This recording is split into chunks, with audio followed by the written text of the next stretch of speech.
Welcome back, sports fans across the line. Very proud to have appearing on our show this evening, the one, the only, Fredericton, New Brunswick native, Hockey Hall of Famer, Mr. Willie O'Ree. Willie, how you doing, buddy? Good, sir, and yourself? Doing very best, the very best. Like I said, you're looking great. 85 years young, rocking the big Boston Bruin logo behind you. Gotta love that. Appreciate you taking some time here for us. Lots of news coming up here with you here, obviously with your jersey ceremony coming up in Boston. Congressional gold medal coming up here in the U.S. as well. But I sort of wanted to go back a bit through memory lane here with you, being from Fredericton, and sort of ask you, whereabouts in Fredericton did you grow up as a kid? I lived about in the center of Fredericton. I was our house was about 5 blocks from the main street, Queen Street, and you could walk anywheres, in 15 or 20 minutes as far as the main drag is concerned. We lived in a two-story home on Charlotte Street, and I was the youngest of 13 children. Wow. At the beginning, now there's 4 girls and 5 boys remain. My mom lost 2 sets of twins, so at the present I have 1 older brother and myself. Wow. So Charlotte Street, did you grow up playing hockey at Queen Square on the outdoor rink, or was it York? I grew up playing hockey at Queen Square and also baseball. It was about a 15-minute walk from my home, and spent quite a bit of time down there on the weekends. During the summer, baseball and other sports, and then during the winter, they had ice rinks there. And then I skated on the ponds and the lakes that were in the area. So, yeah, there was no shortness of ice time. Fresh air and ice time, you can't go wrong with that. Funny you said, geez, ironically, when I was at UNB, I lived on Charlotte Street, beautiful street in downtown Fredericton. So, quite the coincidence. But like you said, close to Queen Square and the outdoor rink. Was the LBR rink there at the time, or was it pretty much outdoor rinks that you were playing on, or were you able to play inside as well? Well, it was pretty well outdoor rinks, Queen Square had one. Wilmot Park had one. But after school, there was you got a bunch of kids, and within 10, 15 minutes, you're in a game. You're in the throes of a good hockey tilt. Beautiful. Wow. So got a couple of pictures here for you. I don't know if you're going to be able to pinpoint some of these, but who's this good-looking fella here playing for the Caps in Freddytown? I was playing with the Fredericton Capitals, the senior team that was playing in Fredericton. Gotcha. Okay. Yeah, I tried out for the high school team, and had a little misunderstanding with the coach, and so the Fredericton Capitals wanted me to come out and try out. So I went out and made the team, and I played against St. John and Bathurst and Moncton and some of the other teams that were in the league at that time. Yeah, so a lot of great hockey players coming up through New Brunswick at that point. I think we got a team photo here as well of you with the Caps. I don't know if you recognize maybe any of your teammates here also. Real Brennan, and then there was Doug Sewell and Neil Sewell and Ralphie Miles and Timmy Bliss, Rolly McClanahan and Laurie Menzies. Yeah. I remember that team very well. Look at that, 1954, Fredericton Caps. How wild is that? Yeah. Great looking crew. That next year, the next September, I went to Quebec to play my first year junior. Was with the Frontenacs or with the Aces? With the Frontenacs, yeah. Frontenacs. Yeah, Phil Watson was the coach. Yeah. Okay, he was the coach there. So how does the guy? So this was 1955. So this is before the internet. you're not sending in highlight tapes of of the Fredericton Cap game. So how do you go from Fredericton, get scouted or recruited, and end up in Quebec City here playing for the Frontenacs?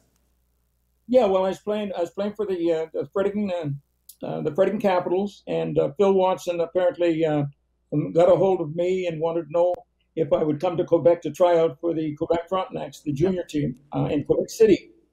So I went and made the team.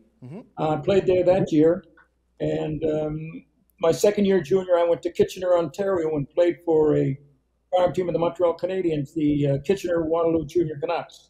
Gotcha. Okay. You know, and that's when I had my unfortunate accident. I was struck in the right eye with the puck. There was a slap shot, and I'm in front of the net for a deflection, and the puck come up and struck me in the right eye, and I lost 97% vision in my right eye. And you had sort of kept that on the low down there for quite a while. Not a lot of people knew that. Yeah. Well, you know, I went in the hospital, and I was in the hospital for about six days. Dr. Henderson was a surgeon. Okay. And apparently he did everything humanly possible to save the sight in my right eye, but the puck did so much damage that it just shattered the retina. And he came into my bedside in the recovery room and said, "Mr. O'Ree, I'm sorry to inform you." He says the impact of the puck completely shattered the retina. He says you're going to be blind and you'll never play hockey again. Well, I was 19 years of age, and the two goals that I had set for myself about playing professional hockey and hopefully one day playing in the National Hockey League, seemingly were gone. Wow, and like you said, persevering through that and overcoming adversity to continue your hockey career, pretty remarkable story in itself. I guess wanted to ask you too, like you said, how instead of playing high school, you ended up playing senior with the Caps. Did that help you in terms of playing with some older guys? You were the young baby face there, front row middle with the Caps. Did that help you in getting recruited out to Quebec here to play junior? Yeah, and then playing with my older brother, who was my mentor, and my brother Richard played hockey. Yep. And he taught me a lot of things that I would need to know. And I always played a step higher than, and instead of playing bantam, I was playing midget, and I was playing juvenile, and I always played with older and bigger kids, and it gave me an advantage as far as the ability about playing against older hockey players.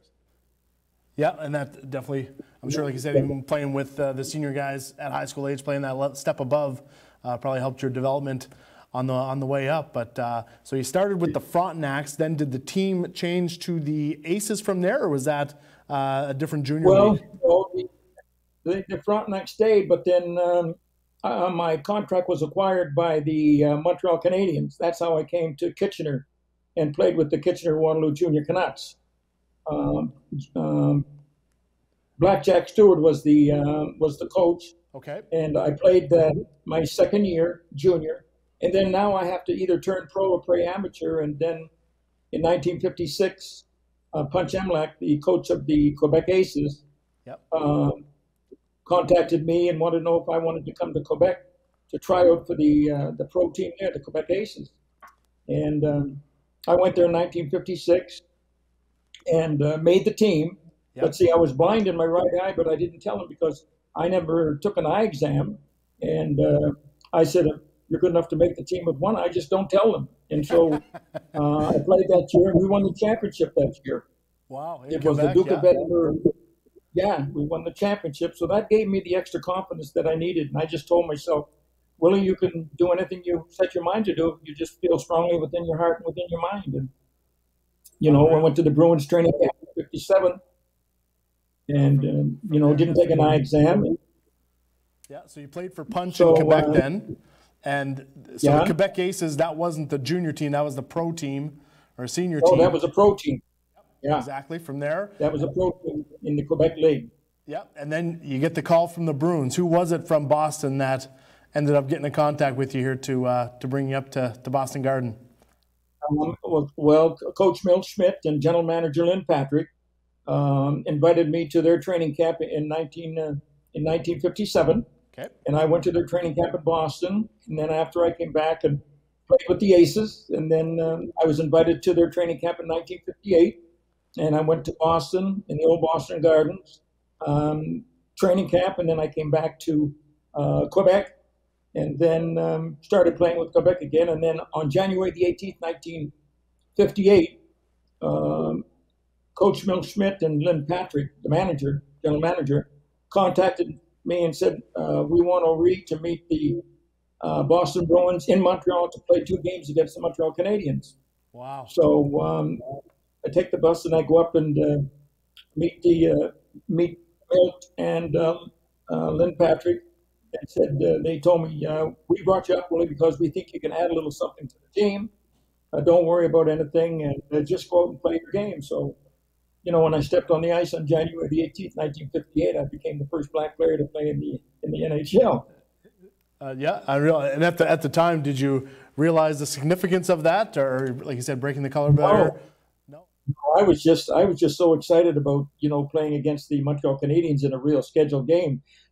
I had played against the Montreal Canadiens in exhibition games, okay, but this is a real scheduled game in the Montreal Forum in Montreal, and I mean that used to be the big thing. And they, the Canadiens at that time were winning the Stanley Cup. So we were fortunate to beat them. We won 3-0. Yep. I didn't get any goals, no assists, but just beating the Montreal Canadiens and shutting them out in the Montreal Forum on a Saturday night was just a feat in itself. Unreal. So growing up as a kid, did you have a favorite team, anything like that? Was Montreal your team, or were you a Boston guy to start with, or? No, Toronto was my team. My sisters and everybody were with Montreal, and I was with Toronto, and then when I went up with the Bruins, and I became a Bruins fan. From there, deservedly so. So with the Bruins for a couple of years, and I guess interesting you said January 18th, the day you were called up, January 18th, 2022 is going to be the night the Bruins honor your jersey retirement ceremony here coming up. I want to call it the Boston Garden, but I guess it's the TD Garden. So I guess how ironic is that the same date, whether it's 50 years later or whatnot, that that they choose that night to honor you here in their hometown. I know, yeah, it's a great feeling. I mean, I never dreamed when I started playing hockey that some of the things that have happened to me, during my career, I never dreamed that they would happen. But I was just a kid, in Fredericton, playing hockey and playing up through the ranks, and then setting goals for myself, and working towards my goals, and staying focused on what I wanted to do. And things started to happen, and I've been blessed over the years. I really have. Some of the things that I've accomplished, and just through hard work. And I have to give all the credit to my older brother Richard, who was not only my brother and my friend, but he was my mentor. Yep. And he taught me so many things that I would need to know if I was going to choose hockey as a career. And I can see now, looking back, the hard work and the concentration that I kept was really the things that helped me play pro for 21 years. Yeah, he was a big influence on you. Now, coming out of Fredericton too, you're quite the ball player, they say. I don't know if Richard had any influence to you on the diamond, but were you playing in Marysville at the time? I think we got a picture here as well. Yeah, Marysville Royals. Yeah, I played with the Fredericton Tigers, in the New Brunswick Senior League. And there's me, the front row to the extreme right. But I went, and Marysville contacted me, and so they wanted to pay me a little more money than I was making in Fredericton. And I asked the Fredericton team, I said, Marysville wants me to come. I mean, can you top this? And they said, no, not really. So I went and played in Marysville. And I had a good season with them. I played with them for 2 or 3 seasons, and I was a 300 hitter. Yeah. And one day, 2 scouts came from the Milwaukee Braves minor league operations in Waycross, Georgia, and said, "Mr. O'Ree, we'd like to invite you to training camp in Waycross, Georgia." And I said, well, I'll have to talk to my parents. And so I talked to my parents, and they were against it because, they knew the way that blacks were treated in the South, and they were afraid that I would either get hurt or killed, and they said no. So then I talked to my older brother, Richard, and I said, brother, I said, I've got this chance to go down to Waycross, Georgia, and try out for the Milwaukee Braves minor league operations. And he says, well, how do you feel about it? I said, well, I'd like to go for the experience, and I think I could do all right. He says, well, if that's the way you feel, he says, go. So I fly into Atlanta, and got off the plane and walked into the terminal. And the first thing I saw was the white only and colored only restroom. So I went into the colored restroom, and then I had to stay in Atlanta overnight. And I contacted a black cab driver out in front of the terminal, and I explained my situation. And he says, "Oh yeah," he says, "I'll take you to an all-black neighborhood, nice little hotel." I stayed there. The next day, I was on a bus for Waycross. I think it was about a 3-hour bus ride. Arrived at Waycross, Georgia. Was assigned a dorm with I think it was 7 or 8 players of color, black players. There were no white players in the dorm. Issued a uniform, and we started practicing, and I could hear the racial remarks from some of the white players, and I just let it went in one ear and out the other. And the first week went by, and I'm still there. And on the outside of your dorm, there was a bulletin, and if your name appeared on this bulletin, that means you were going to be sent back home. So the second week, and I'm still there, and then towards the end of the second week, I see my name on the list, and I go in, and they said, "Mr. O'Ree, we think you need a little more seasoning. We're going to send you back home." And outwardly, I looked disappointed, but inwardly, I was happy. I said, I just want to get back to Fredericton and play some ball there. Yeah. So blacks had to ride in the back of the bus. And so I got on the back of the bus, and I was 5 days on the bus. And as we're rambling up through the states and getting closer up north, I started moving up in the bus and arrived at Bangor, Maine, and I'm sitting right at the front of the bus. Another 3.5 hours, and I believe, and I arrive in Fredericton. Yep. I stepped off the bus, and I said, "Willie, forget about baseball, concentrate on hockey." And that's when Punch Emline contacted me and went up with Punch, and you know it from there. Rolled from there. Wow. So were you playing shortstop or second base baseball? Yeah, I like the hot spots. I was playing. I started second base, then I moved over to shortstop and played shortstop with Marysville Royals. Gotcha. Wow. I think we got a photo here too of you going to Quebec here with the Frontenacs. There we go. So that's with the Aces, is it? Yeah, that's with the Quebec Aces. Quebec Aces. So was Orville Tessier there? Pardon me? Was Orville Tessier there on that team with you? Orville Tessier was there, yeah. I played with Orville Tessier. Good hockey player. Yeah. Yeah. I remember Orville from, he was the head coach here with the NB Hawks when the AHL was in Moncton. Yeah. So some interesting, like you said, some names playing for Punch Imlach and being able to play at that age, remarkable in itself, and then getting the call up to Boston. I think a couple photos here of you with the Bruins. Yeah. There's that handsome was fella. Taken just before. That was taken just before a game, and the two people that you see in the background, they were season ticket holders at that time. Gotcha. So they were there for warm up. They were diehards. Yeah. They got there early.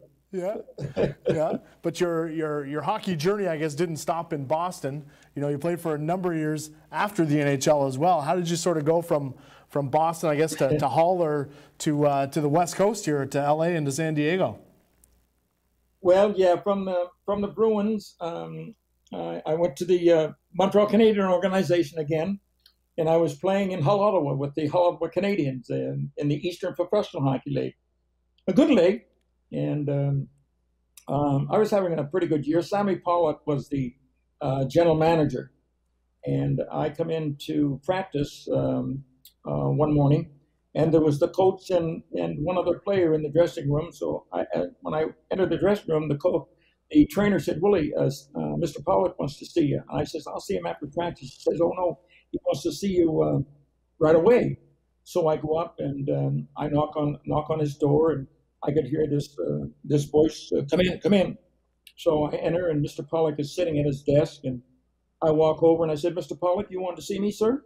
And he says, "Oh yes, Willie, yes, just a moment." And he had some papers in his desk, and he was kind of writing a few things, and I was kind of curious, why he wanted to see me. But anyway, he finishes, and he says, "Willie, I just got off the phone with Jack Geyer.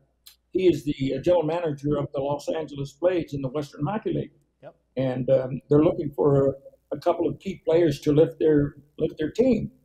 And he says, I spoke very highly of you." And he had an envelope in his hand, and he walked around his desk and put his arm around my shoulder, and he says, "We've traded you to the Los Angeles Blades." He says, "Here's your plane ticket and your expenses. Your plane leaves at 12:50. Now, this was about 10 after 8 in the morning. So, so I said, "Well," I said, "Well," he said, "You'll do well out there." He says, "You'll uplift the team." He said, "You're a good hockey player, and we've been very proud to have you." So anyway, I go down to the dressing room and shook hands with the trainer. I had just ordered 2 dozen sticks from Northland, the stick manufacturer. They were still in the cellophane, so I got them, picked up my 2 pair of skates, went back to my apartment, called the manager in the department, and said, "I've been traded to the Los Angeles Blades, and I have to get on a plane at 12:50. So this was November the 11th, 1961, and it was cool, and in Hull, Ottawa, and I had a scarf and a hat on and a top coat, and get on the plane, arrive in Los Angeles, and it was around 6:30 at night. And I stepped off. It was about 75 degrees, and here I have this top coat on and a scarf and a hat. And I stepped off the plane and went in took a taxi, and I said, "Take me to the Coliseum Hotel." And I didn't know where it was. I had the address. So the guy drives, and I arrive at the hotel, and it's right across the street from the sports arena where the Blades play. And I'm in signing the register, and all of a sudden I kind of glance, and there's a gentleman standing, and he's reading a newspaper. And from the side view, he looked like a teammate of mine that I played with. But I says, I don't know, I can't really see him. So I finished signing the register, and then all of a sudden, this gentleman turns around, and he kind of lowers the newspaper, and it's Jean-Marc Picard. That was I played with him in junior, and his nickname was Pick. And so I turned and I says, "Hey, Pick."